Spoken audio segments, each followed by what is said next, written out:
Bangkay nang natagpuan ang isang lalaki na ilang araw nang hinahanap ng mga katrabaho matapos mag-sick leave. Pero hindi lang siya ang dinatnang naagnas sa bahay, kundi pati ang kanyang tiyahin. Nakatutok si Katrina Son. Napasugod sa bahay na ito ang mga tanod at safety officer ng Barangay Greater Lagros sa Quezon City. Ang isa kasi sa mga nakatira rito, nag-sick leave sa trabaho at April 25 pa huling nakausap ng mga kaibigan. Hindi nag-report ng mga succeeding days.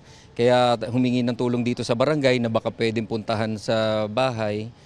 Pero walang sumagot sa ilang beses na pagkatok ng mga rumespondeng tauhan ng barangay, kaya binuksan na ang gate.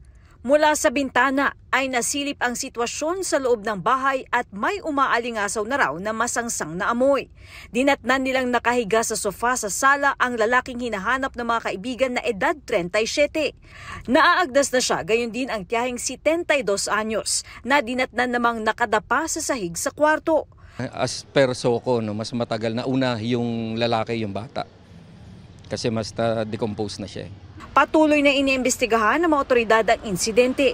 Nananawagan din sila sa mga kaanak ng magtiyahin na makipag-ugnayan para ma-autopsy ang mga bangkay at malaman ang kanilang ikinamatay. Para sa GMA Integrated News, Katrina Son, nakatutok 24 oras.